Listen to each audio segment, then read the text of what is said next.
Is any choroidal neovascularization at worse? In the following short presentation, I try to convince you that the answer is no. Here we see a semi-thin section through the retina and choroid from a patient with late CNV. Here we can see the original Bruch's membrane. It became obvious that some of the original choriocapillaries has been lost, and exactly in front of such sizes with loss of original capillaries, we have a new formation of blood vessels. Here we can see them between Bruch's membrane and the original RPE cell layer. And exactly at this size where we have the CNV, we have a small group of individual photoreceptors that survived.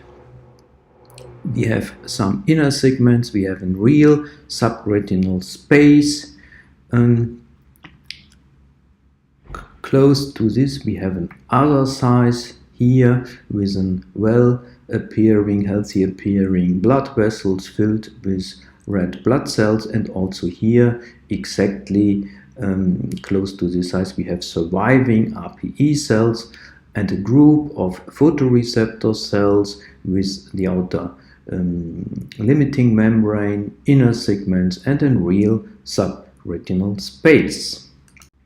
At higher magnification we can see here the original Bruch's membrane. We can see that a CNV has been formed between Bruch's membrane and the RPE cell layer. The blood vessel inside the CNV appears more or less healthy, filled with red blood cells.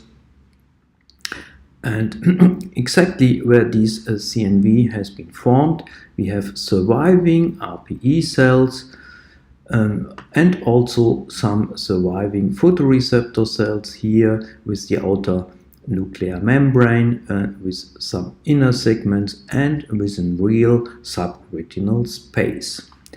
At even higher magnification we can see that exactly where the CNV has been formed, many of the original choriocapillaries here and here has been lost, and this certainly also here we have such an area. This is certainly the reason why these new blood vessels has been formed. And here we can see the surviving photoreceptors with the outer limiting membrane, inner segments here. These white dots are surviving mitochondria. We may go to another side where we also have more or less healthy appearing newly formed blood vessels. Here's the original Bruch's membrane. At this size the choriocapillaries has been lost. We have the so-called ghost capillaries still present. This is only the original shame where a former capillary was localized. The newly formed blood vessels appears thin-walled. We have also pericytes here, and exactly to this blood vessel we have a surviving group of photoreceptor cells, outer nuclear membrane, inner segments with mitochondria, and here the nuclei of the photoreceptor cells. What can be said without any doubt? These blood vessels here in this CNV must not have been leaky because there is no fibrin in the extracellular space. If there would have been any leakage, serum would have leaked out and directly would be converted to fibrin molecules which can be detected very easily, but this here is not the case. Therefore, these newly formed blood vessels have been functional and must have helped to supply the photoreceptors with nutrition and oxygen and helped them to survive. And in principle, these photoreceptors also, they will not be functional because the outer segments are not present. They can regenerate and can also reach a functional state. Here we have a capillary from a CNV with more or less functional appearance.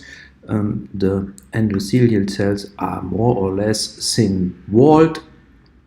They appear tight.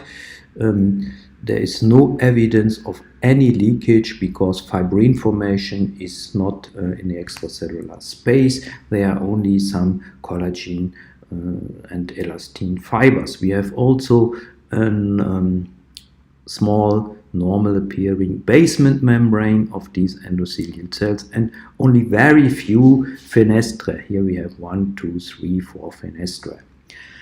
Also a pericyte is present. All these morphological features may indicate that this blood vessel would have been functional and in principle could have helped to survive the photoreceptors and to supply them with oxygen and nutrition. Therefore, it does not make sense in any case to remove such vessels. An alternative would be to support the development of such vessels so that they can be functional and help to rescue photoreceptor cells. In conclusion, electron microscopy is important in retinal research. CNV can develop subclinically and can help photoreceptors to survive. If these newly formed blood vessels are not leaky, it is more or less not possible to diagnose them. Also, the patients will not go to an ophthalmologist because they don't have problems with their vision.